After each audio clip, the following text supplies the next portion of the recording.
જય શ્રી કૃષ્ણ. નમસ્કાર, પ્રણામ. ફરીથી એકવાર સ્વાગત છે મિત્રો તમારું એક નવા વિડીયોમાં.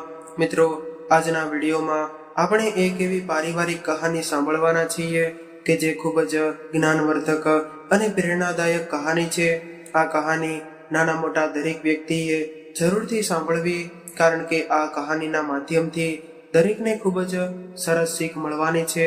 તો મિત્રો, દરેક મા બાપ પોતાના પેટ પર પાટા બાંધીને પોતાના સંતાનોને ઉછેરે છે, તેમની બધી જ જરૂરિયાતોને પૂરી કરે છે, પરંતુ તેના સંતાનો બદલામાં સંતાનો તરફથી મા બાપને શું મળે છે એની અદ્ભુત સમજ આપતી આ કહાની છે. તો મિત્રો, તમને વિનંતી છે કે આ વિડીયોના અંત સુધી જોડાયેલા રહેજો, અને વિડીયો પસંદ આવે તો લાઈક શેર કરજો. અને હજુ સુધી જો તમે અમારી આ ચેનલને સબસ્ક્રાઇબ ન કરી હોય તો અત્યારે જ સબસ્ક્રાઇબ કરી દેજો, જેથી અમારા આવનારા નવા વિડીયોની માહિતી તમારા સુધી સૌથી પહેલા પહોંચે. તથા કોમેન્ટ બોક્સમાં સાચી શ્રદ્ધાથી હર હર મહાદેવ જરૂરથી લખી દેજો, જેથી ભગવાન ભોલેનાથની કૃપા આપણા સૌ પર નિરંતર બની રહે. તો ચાલો મિત્રો, શરૂ કરીએ આજની કહાની. મિત્રો, અરવિંદભાઈ જે ઉચ્ચતર માધ્યમિક સ્કૂલના શિક્ષક હતા, તેનો સ્વભાવે શાંત અને પોતાના કામથી કામ રાખનારા એક સરળ માણસ હતા. પરંતુ તેના 50મે વર્ષે 25 વર્ષનું લીલાછમ બગીચા જેવું લગ્ન જીવન સંકેલીને એના ધર્મપત્ની અચાનક ટૂંકી માંદગીમાં અવસાન પામ્યા હતા. ત્યારે 22 વર્ષનો યુવક દીકરો અને હજુ તો હમણાં જ સાસરે વળાવેલી માસૂમ દીકરી આઘાતથી રડી રડીને સાવ અધમુવા થઈ ગયા હતા. અને પોતાને સાવ આમ એકલો મૂકીને ચણવા આવેલું પક્ષી ઉડી જાય એવી રીતે ઉડેલી પત્નીને મનોમન ખૂબ જ વઢિયા અને સાવ આમ ચતુરે વાય છે, અને હજુ તો કંઈ પણ કહેવાય કેમ બાકી છે. આ દીકરા સુમન આસાટું સારી વહુ શોધવાનું અને પછી એના બાળકોને વાર્તા કહેવાનું, સાથે હિંચકે બેસીને ઝૂલવાનું, ચારધામની યાત્રા પર જવાનું અને છેક સુધી સાથે રહેવાની વાત થઈ. તે તો આમ જ તે સાવ અચાનક તું જઈ કેવી રીતે શકે છે અલી?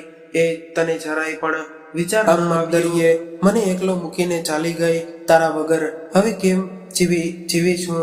આ બધા શોકમાંથી બહાર આવતા અરવિંદભાઈને મહિનાઓ વીતી ગયા. વહેલી સવારે ઘરના મંદિરમાં તાલબદ્ધ વાગતી ટંકોરીઓ સાથે તેમની પત્ની કુસુમબેન ના ભજનના મધુર સ્વરો સાંભળીને તેઓ જાગતા દૈનિક ક્રિયાઓ બતાવે ત્યારે સુધીમાં મન ગીતો, સ્વાદિષ્ટ નાસ્તો અને આ ચા તૈયાર હોય, અને સ્કૂલે જતી વેળાએ દરરોજ દરવાજા સુધી મૂકવા આવીને બપોરે જલ્દી આવજો એમ અચૂક કહેવાનું જ એક ઉત્તમ ગૃહિણીની તમામ વ્યાખ્યાઓ કુસુમબેન માટે અધૂરી ગણાય એવું એમનું વ્યક્તિત્વ હતું. ખૂબ જ સુખી કુટુંબ, પણ ન જાણે આજે કોની નજર લાગી ગઈ. એક હરિયો ભર્યો બગીચાનો સુકાઈને ઉજ્જળ બની જવા લાગ્યો હોય. આજે એ બગીચાની રખવાલ ચાલી ગઈ હતી, અને સવારમાંથી અનેક સૂચનો આવવા લાગ્યા. હજુ તો 50 વર્ષના છો, જુવાન ભલે ન કહેવાઓ, પણ જીવન સાથીની હવે તો સાચી જરૂર હોય છે. જીવનની છેલ્લી ઓવરો રમતી હોય તો સામો છેડો સાચવાવેલો હોવો જરૂરી છે, અને બીજા લગ્ન કરેલો કે છાડેલું મળી રહેશે. ઘરમાં કામ કોણ કરશે? હવે આ સુમન 22નો ટપી ગયો છે, અને પરણવા જેવડો કેમ ન કહેવાય. અને કુસુમબેન હોય તો તે ચાલે, પણ હવે ઘર સંભાળવાની જવાબદારી ખરીને સુમનને તો જે જ પરણાવી દેવાય. ના, એ બિચારો હજુ તો કોલેજ પૂરી કરી રહ્યો છે, અને હજુ ધંધાનું કંઈ ઠેકાણું નથી. એમ તે કંઈ છોકરાને વળી પરણાવી દેવાય તો હશે, અને હવે એને ધંધાની શું જરૂર છે? દરરોજ તો એ એમની વાડીએ જતો રહે છે.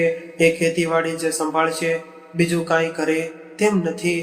તે ત્યારે અરવિંદભાઈને શું કરવું અને શું ન કરવું એ કંઈ સમજાતું ન હતું.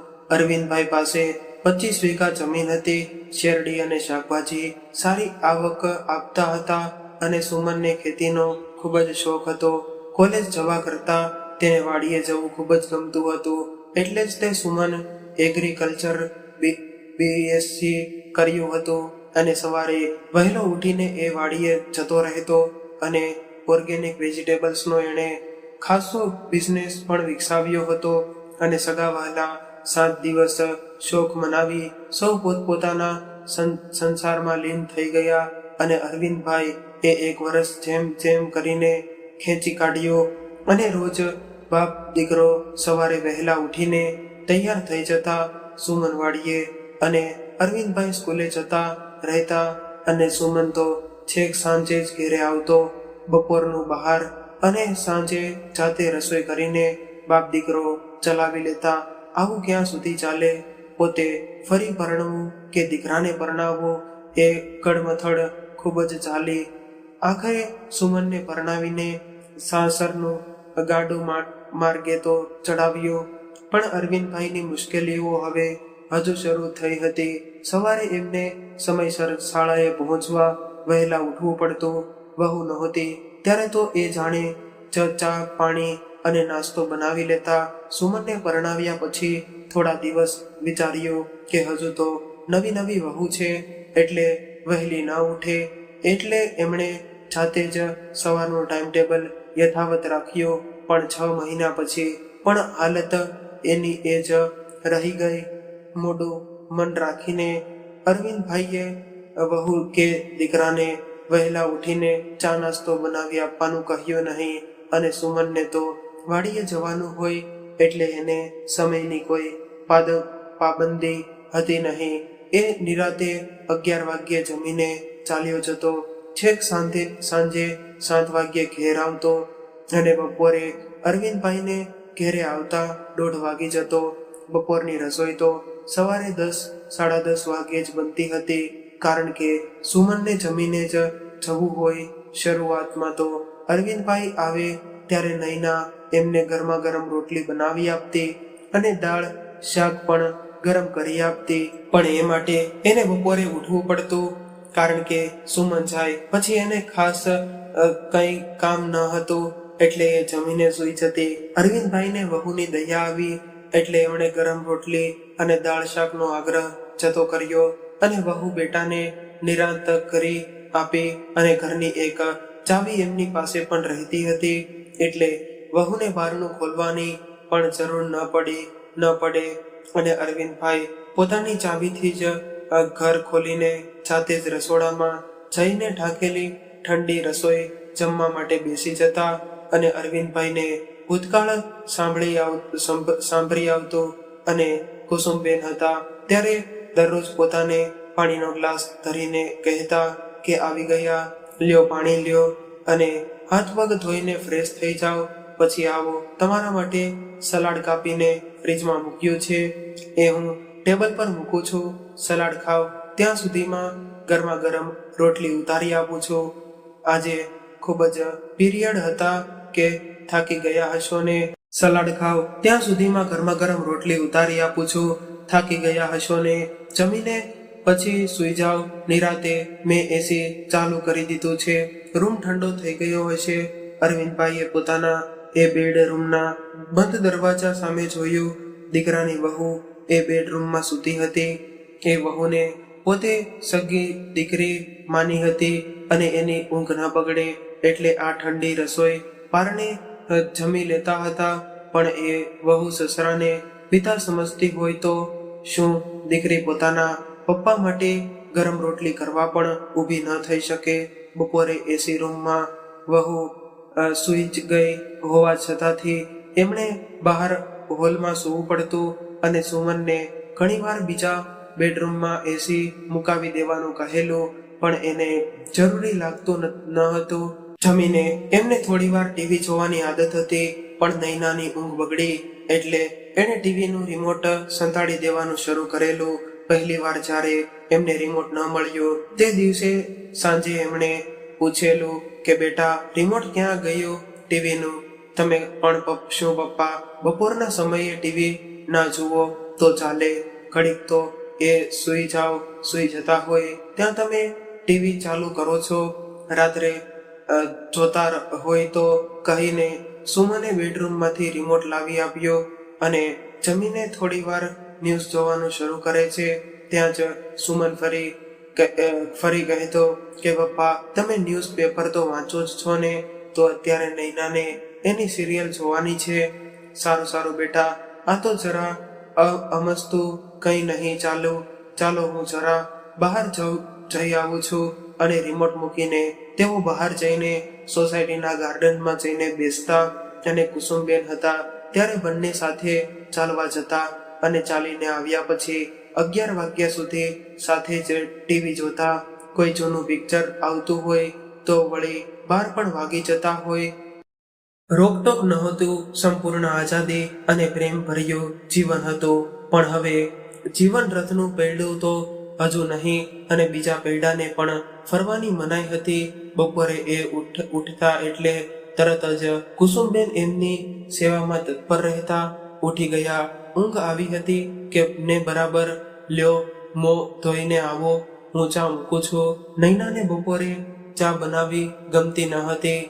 અરવિંદભાઈ 4 વાગ્યે ઉઠી જતા, પણ નૈનાને 3 વાગ્યે એક્ટિવા લઈને શોપિંગમાં કે પછી પોતાની ફ્રેન્ડ સાથે પિક્ચરમાં કે પોતાના પિયરમાં આંટો મારવા જવાનું જ હોય. એટલે સવારની જેમ બપોરે પણ અરવિંદભાઈ જાતે જ ચા બનાવી લેતા. સુમન અને નૈના તેમની જિંદગીમાં ખૂબ જ મોજ મજા કરતા હતા અને પરસ્પરનો એમનો પ્રેમ જોઈને પોતાનો કોલેજ કાળ અરવિંદભાઈને યાદ આવી જતો અને ખૂબ ખુશ પણ હતા.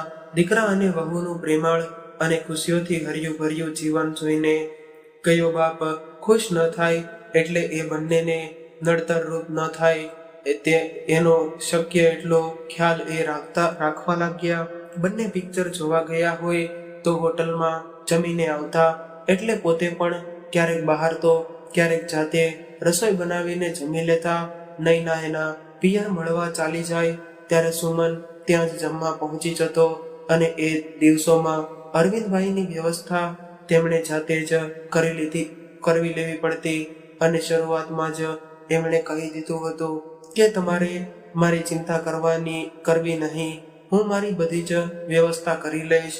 એટલે હવે સુમન અને નૈના પપ્પા ક્યાં જમશે એ ચિંતા ક્યારેય કરતા નહીં. ક્યારેક અરવિંદભાઈને મજા ન આવે તો પણ કોઈ કશું પૂછવા વાળું હતું નહીં. ક્યારેક તબિયતને કારણે બહાર જમવા ન જઈ શકાય તો તેમ હોય તો જાણે કે પણ બનાવી શકાય તેમ ન હોય ત્યારે તેમણે ભૂખ્યા જ સૂઈ જવું પડતું.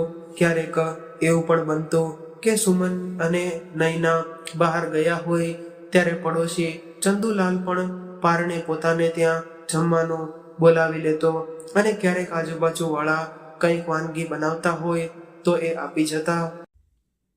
આ બધું નૈના જાણતી ત્યારે ખૂબ જ ગુસ્સે થતી. આજુબાજુમાં જમવા જાઓ છો તો પછી એ લોકોને કેવું લાગતું હોય એ તો એમ જ વિચારશે ને કે નૈના તો બસ રખડિયા જ કરે છે, પોતાના સસરાને જમવાનું પણ ધ્યાન રાખતી નથી. અમને હુંડા ન લગાડે તમારે કહેતા હોય તો અમે હવે તમારા જમવાના ટાઈમને ક્યાંક બહાર ના જઈએ, બીજું શું. હા પપ્પા, તમે એક બાજુ એમ કહો છો કે મારી ઉપાધિ ના કરતા અને પછી આજુબાજુમાં જમો અથવા તો તમારી દયા ખાઈને જમવાનું આપી જાય તો અમારું કેટલું ખરાબ દેખાય. જરા વિચારો તો કરવો જોઈએ ને. તમારે નૈના સાચું જ કહે છે. સુમન નયનનો પક્ષ લઈને પિતા પર શબ્દ પ્રહાર કરતો, પણ એ તો એ લોકોનો પ્રેમ છે કે દીકરા, વર્ષોથી આપણે અહીંયા એકબીજાના ભાઈ ભાડુની જેમ એક પરિવારની જેમ રહ્યા છીએ. મારી મમ્મી હતી ત્યારે આ ચંદુલાલ અનેકવાર આપણા ઘેર જમ્યો છે, એ તો તું ભૂલી ગયો.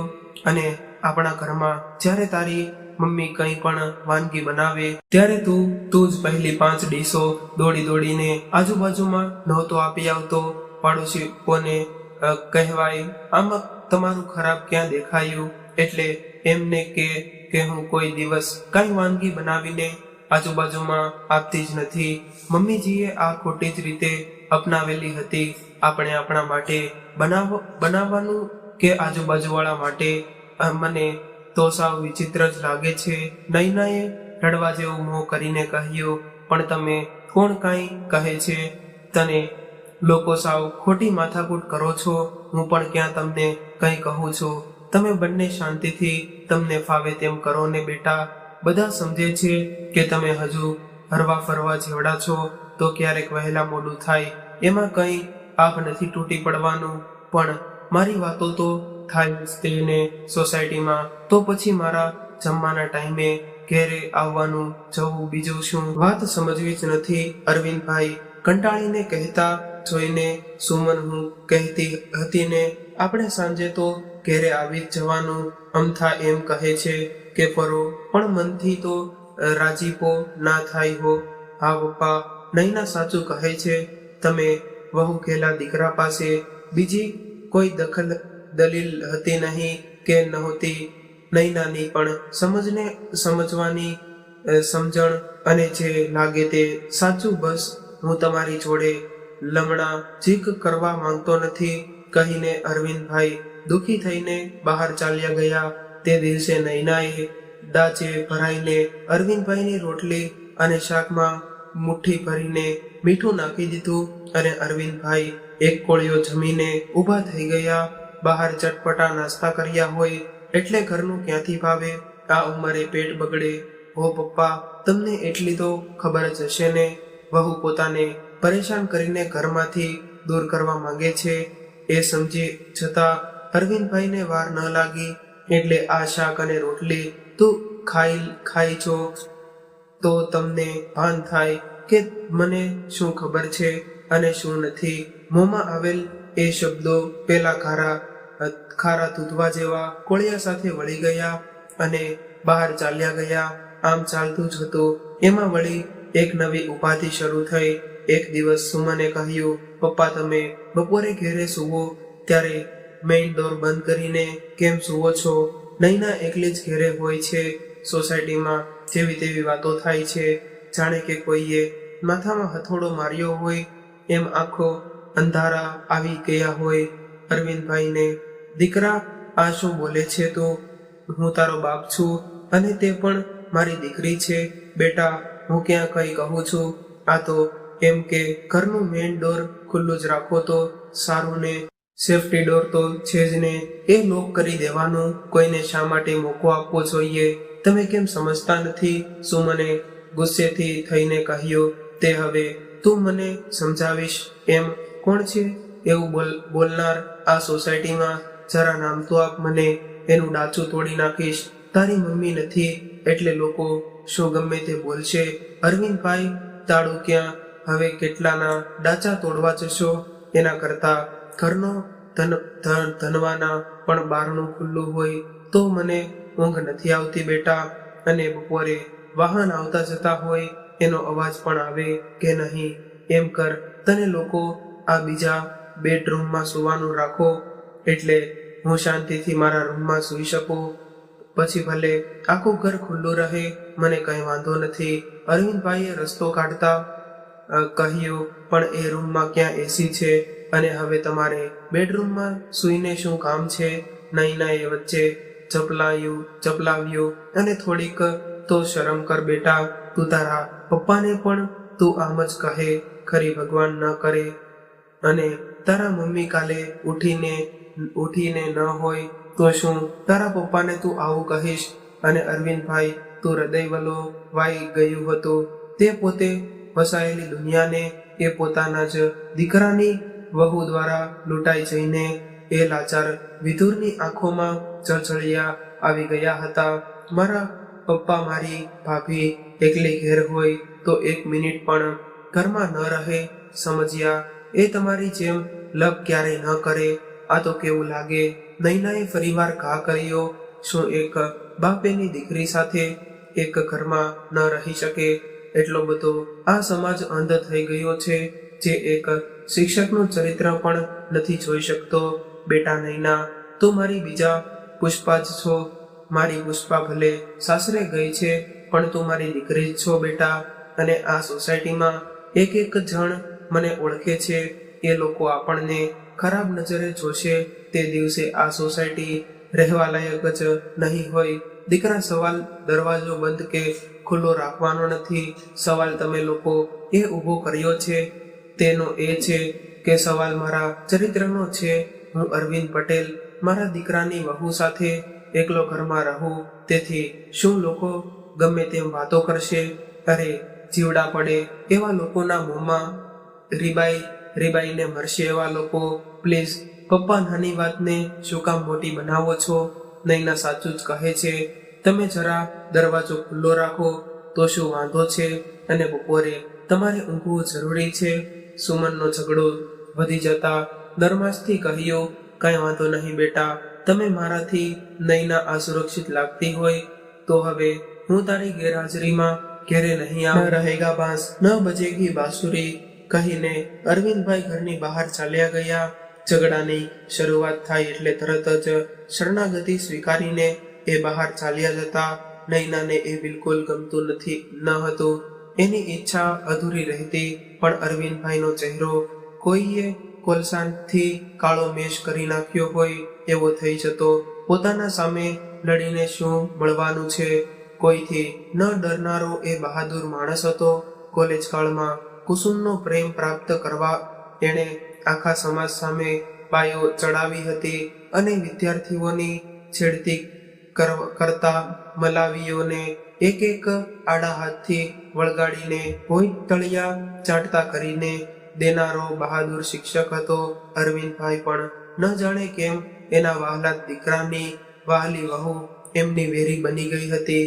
ત્યાર પછીના દિવસથી અરવિંદભાઈએ હોટલમાં કાયમ માટે એક રૂમ બુક કરાવી લીધો અને સ્કૂલથી છૂટીને બપોરે હોટલમાં જતા રહેતા અને મનપસંદ ડીશ ઓર્ડર કરતા અને જમીને ત્યાં જ સૂઈ જતા અને જાગીને એક બટન દબાવતા તો નોકર ચા સાથે હાજર થઈ જતો અને છેક સાંજે સુમન ઘેરે આવી જાય પછી જ તે ઘેરે જતા અને ચૂપચાપ જમીને બહાર ચાલ્યા જતા અને સોસાયટીમાં કે ક્યાંય બહાર બગીચામાં સમય પસાર કરીને રાત્રે 11 વાગ્યે પોતાની ચાવીથી ઘર ખોલીને હોલમાં જ સૂઈ જતા અને એમની પથારી ફેરવીને પણ નૈના વહુ હોલમાં એમની પથારી કરી આપતી અને નૈના આટલેથી અટકી ન હતી. એણે જ્યારે જાણ્યું કે પપ્પાએ બપોરની વ્યવસ્થા હોટલમાં કરી છે ત્યારે એણે ફરી ઝઘડો કર્યો.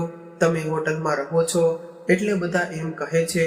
શું મને તમને કાઢી મૂક્યા છે? અમારી તો વાતો જ થાય છે, તો હું શું કરું એ કહો. ઘેરે રહ્યો તો વાતો થાય અને ઘેરે ન રહું તોય વાતો થાય, તો મારે હવે ક્યાં રહેવું એ કહેશો. અરવિંદભાઈએ નૈનાને પૂછ્યું, અમે તમને ઘેરે રહેવાની ક્યાં ના પાડીએ છીએ? ખાલી ઘરનું મેઇન ડોર ખુલ્લું રાખવાનું કહ્યું, એમાં તો કેમ સમજતા નથી? સુમને ગુસ્સે થઈને કહ્યું, મારું એમ રાખો, બીજું શું? ફરી એકવાર દીકરા અને વહુની જીદ થઈ. 2 વર્ષ બીજા વીત્યા. એ દરમિયાન નૈના પ્રેગ્નેન્ટ થઈ પોતે દાદા બનવાના હતા. એ સાંભળીને હૈયામાં ઉર્મિઓનું ઝરણું ફૂટી નીકળ્યું અને નૈના પ્રત્યેની કડવાશે ઝરણાના નીરથી ધોવાઈ ગઈ અને એમના તમામ અત્યાચારો માફ કરીને વહુ પ્રત્યે વહાલ વરસાવા લાગ્યા અને નૈનાના શ્રીમંતનો પ્રસંગ ખૂબ જ ધામધૂમથી ઉજવ્યો. આખરે દાદાના ખોળાનો ખુદનાર નાનકડો પુત્ર દીપુ આવી પહોંચ્યો.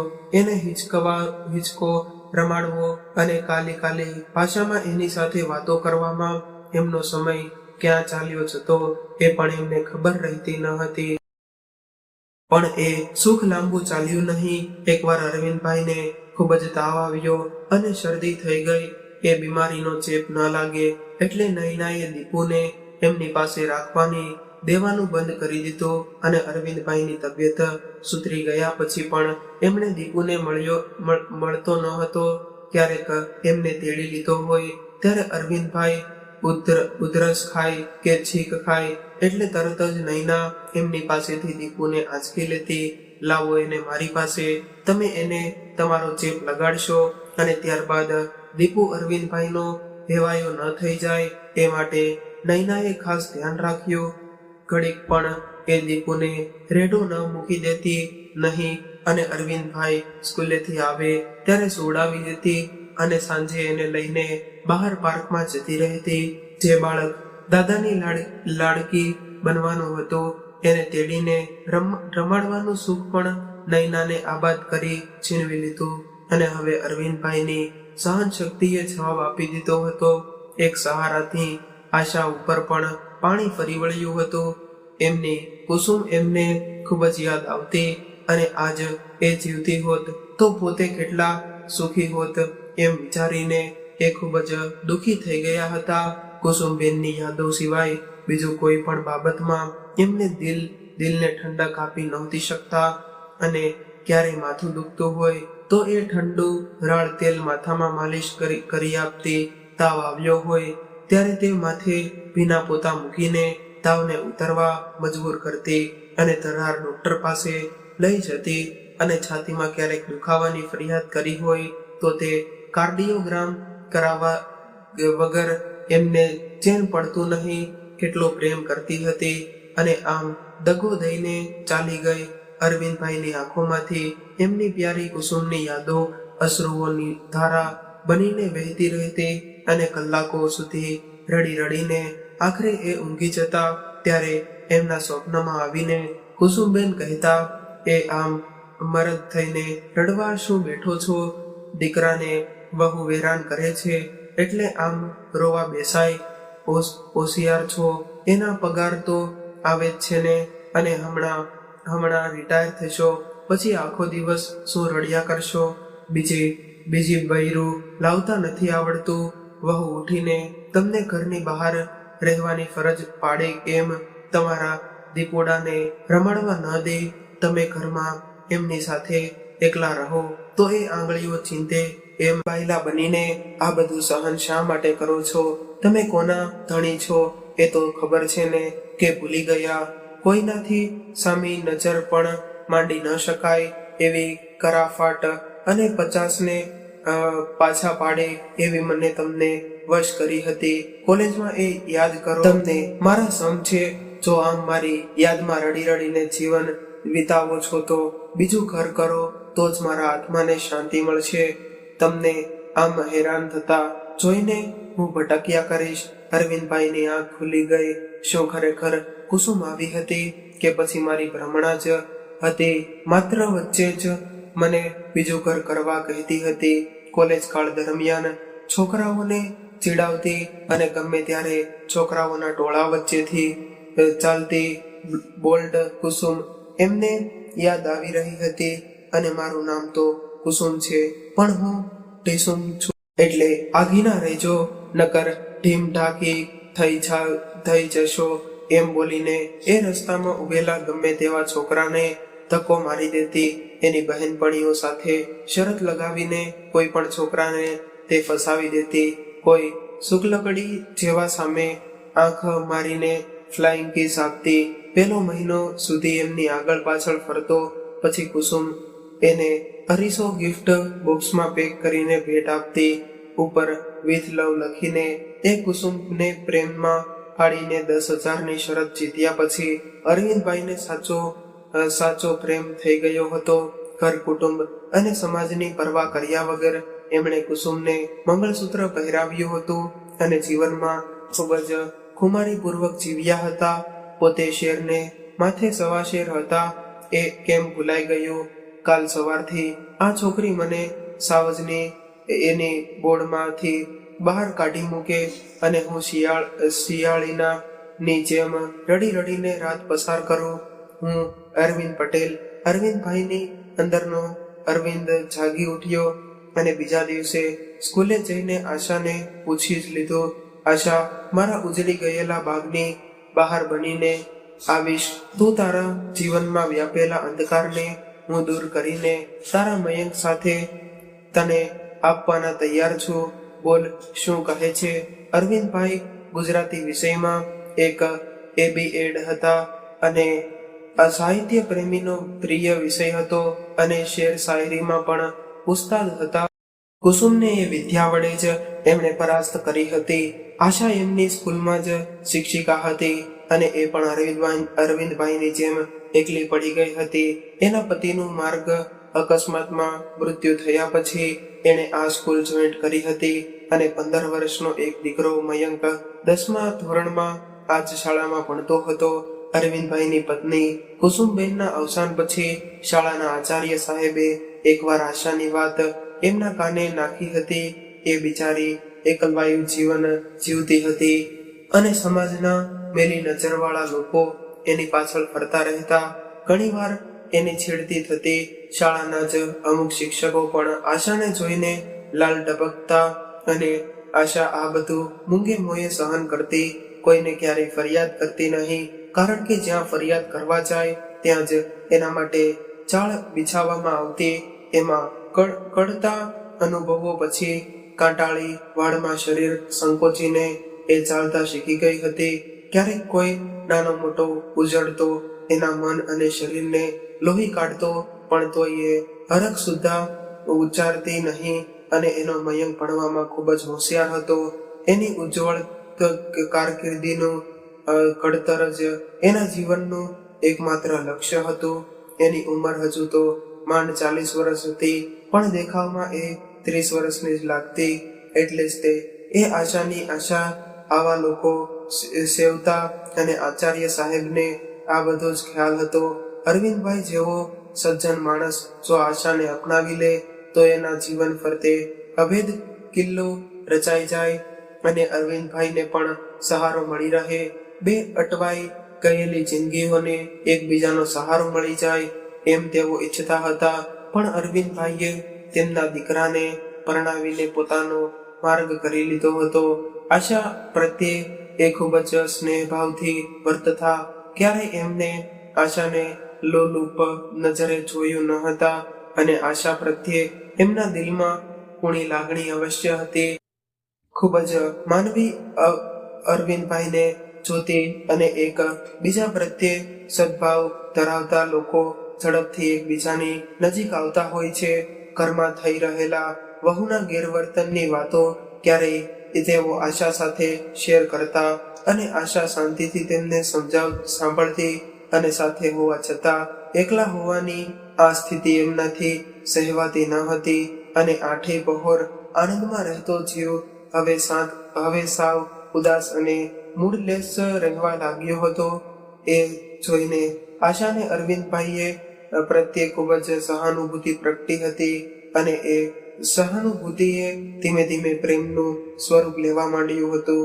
જ્યારે અરવિંદભાઈએ એમના બાગમાં બહાર બનીને આવવાનું આમંત્રણ આપ્યું, જાણે કે ત્યારે એ આભમાં ઉડવા વાળી પણ મયંકની યાદ આવતા જ એ ધરતી પર આવી ગઈ. અને 15 વર્ષનો બાળક પોતાની માતા બીજા લગ્ન સ્વીકારી કરી શકે? આ લગ્ન એના માથામાં ધણની જેમ વાગ્યો અને એ ઘાથી પીડાએ અરવિંદભાઈની લગ્નની ઓફરને ઠુકરાવી. અને આચાર્ય સાહેબે પણ આશાને ખૂબ જ સમજાવી, પણ એ ન માની. દીકરાના કુમળા મનને તડકે બાળીને એને છાંયડામાં આવી જવું ઠીક ન લાગ્યું, પણ અરવિંદભાઈના પ્રેમને એ ઠુકરાવી ન શકી. સમાજની શરમે, સમાજને છેતરીને, સમાજની વાડાબંધીમાં છીંડા પાડતો જ રહ્યો છે માણસ. બસ એ જ રીતે અરવિંદભાઈ અને આશા એકબીજાનો સહારો બની રહ્યા. અને આશા અને અરવિંદભાઈએ એકબીજાને સમાજથી છુપાવીને સહારો આપ્યો. એ સહારાના સહારે બીજા 10 વર્ષ એમણે ખેંચી કાઢ્યા. અને એ દરમિયાન અરવિંદભાઈ નિવૃત્ત થઈ ગયા અને એમનો લાડકો દીપુ પણ મોટો થઈ ગયો.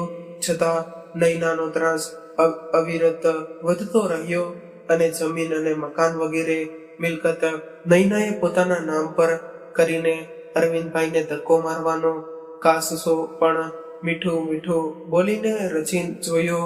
પણ જમાનાના ખાલિદ અરવિંદભાઈ એની આ ચાલ તરત જ સમજી ગયા. આશા સાથેના સંબંધો વિશે એ ક્યારથી જાણી લાવી અને એ બાબતને લઈને અરવિંદભાઈને પજવામાં કંઈ બાકી રાખ્યું નહીં. પણ એ બધા જ હુમલાઓ સામે એ અડગ રહી શક્યા, કારણ કે આશાના પ્રેમનો સહારો એમને જીવવાનું બળ પૂરું પાડી રહ્યો હતો. મયંક MBBS થઈને NRI છોકરી સાથે મેરેજ કરીને અમેરિકા ચાલ્યો ગયો. ત્યાં સુધી બંને આશા અને અરવિંદભાઈ એકબીજાના સાચા મિત્રો બની રહ્યા અને મયંકની કારકિર્દીનો રસ્તો એમણે એમના પિતા બનીને બનાવી આપ્યો અને અમેરિકા જઈ વેળાએ મયંક આશા અને અરવિંદભાઈને સજોડે પગે લાગ્યો અને અરવિંદભાઈને કાનમાં કહ્યું, અંકલ, મારી મમ્મીને હવે સાચવી લેજો. તમારે હવે સમાજથી છુપાડીને રહેવાની કોઈ જરૂર નથી. તમને ડેકી કરીને મેં સ્વીકારી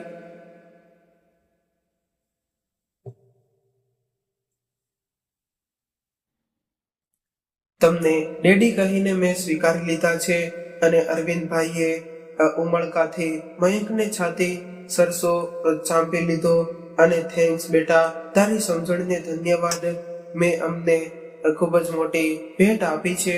ત્યારબાદ ખૂબ જ અંગત મિત્રોની હાજરીમાં આશા અને અરવિંદભાઈએ વિધિવત લગ્ન કરી લીધા. આખરે સુમન અને નૈનાને બેસાડીને અરવિંદભાઈએ ધડાકા કર્યો કે બેટા, આ ઘર મારું છે અને તું જે વાડીએ દરરોજ જાય છે એ વાડી પણ મારા બાપ દાદાઓએ મને વારસામાં આપી છે. તમને બંનેને પણ હું મારા જ માનતો હતો, પણ તમે લોકો મને તમારો માનતા નથી. મારે કેવી રીતે જીવવું જોઈએ, શું કરવું જોઈએ અને શું ન કરવું જોઈએ એ તમને પૂછવાની જરૂર નથી. એટલે 1 મહિનાની અંદર તમે લોકો તમારી વ્યવસ્થા કરી લેજો. હું અને તારી મમ્મી હવે અહીં રહેવાના છીએ, એટલે તમે લોકો જલ્દીથી તમારી વ્યવસ્થા કરી લેજો. સુમન અને નૈના કાપતો લોહી પણ ન નીકળે એવા થઈ ગયા અને જડથી જેમ બંને અરવિંદભાઈને તાકી રહ્યા હતા. બેમાંથી એક પણ કંઈ પણ બોલી ન શકે તેવા હતા. એવી હાલતમાં એમના આ ધડાકાની સગા સંબંધી અને સોસાયટીમાં હડકંપ મચી રહ્યો અને પુષ્પાને આ સમાચાર મળતા જ એ આવી પહોંચી. પુષ્પા અને જમાઈ અમેરિકા રહેતા હતા અને પપ્પાની મેરેજના સમાચાર સાંભળીને એ ખૂબ જ ખુશ થઈ ગઈ અને સુમનને દુઃખનો પાર નહોતો. અને પુષ્પાએ સુમન અને નૈનાને ખૂબ જ ખખડાવ્યા અને પપ્પા પર વિતાવવા કંઈ પણ બાકી નહોતું રાખ્યું. એ જાણીને દીકરીનું હૈયું ભરાઈ આવ્યું અને એણે અરવિંદભાઈના નિર્ણયને યોગ્ય ઠેરાવ્યો. નૈનાના બારી વહાણ ડૂબવા લાગ્યા અને અરવિંદભાઈના પગ પકડીને એ માફી માંગવા લાગી. નવી મમ્મીને સ્વીકારીને બંનેની સેવા કરવાનું પણ વચન આપી દીધું. ચમત્કાર વગર આ દુનિયામાં નમસ્કાર નથી થતા. દીકરી, મારે હવે તમને અહીંથી કાઢી મૂકવાની કોઈ જરૂર નથી, પણ એક વાત તો ખરી જ કે જો આ પ્રોપર્ટી તમારા નામ પર હોત અને મારી કોઈ આવક ના હોત તો મારે ઘરડા ઘરનો જ રસ્તો લેવો પડતો હોત ને. ના હો, હું તમને ઘરડા ઘરમાં તો જવા જ ન દેત. તમે ઘરડા ઘરમાં હોય તો મારે લડવું કોની સાથે, એમ કહી નૈના હસી પડી. એના એ લુખ્ખા હાસ્ય પાછળ એક હારેલા યોદ્ધાનો નિરાશ ચહેરો જોયો. અરવિંદભાઈએ એક તૂટી પડેલું અને ડૂબવા જઈ રહેલું વહાણ દુનિયારૂપી દરિયાના ઉછળતા મોજાઓ ઉપર સડસડાટ દોડવા લાગ્યું અને પોતાના ઉજળી ગયેલા જીવનના બગીચાને અરવિંદભાઈએ બાગબાન બનાવીને એને આશા નામની બહાર લાવીને નવ પલ્લવી કરી દીધો. તો મિત્રો, આ કહાની વિશે તમારા અભિપ્રાય કોમેન્ટ બોક્સમાં જરૂરથી જણાવજો અને કહાની પસંદ આવી હોય તો વિડીયોને લાઈક કરી અને શેર પણ કરજો. તેમજ તમે આવી અવનવી કહાની સાંભળવા માંગતા હોય તો આ ચેનલને સબસ્ક્રાઇબ જરૂરથી કરી લેજો. તો ચાલો મિત્રો, હવે ફરી મળીશું એક નવી કહાની સાથે. ત્યાં સુધી તમામ મિત્રોને જય શ્રી કૃષ્ણ, રાધે રાધે, હર હર મહાદેવ. આ કહાનીને પૂરેપૂરી સાંભળવા માટે તમારો ખૂબ ખૂબ આભાર.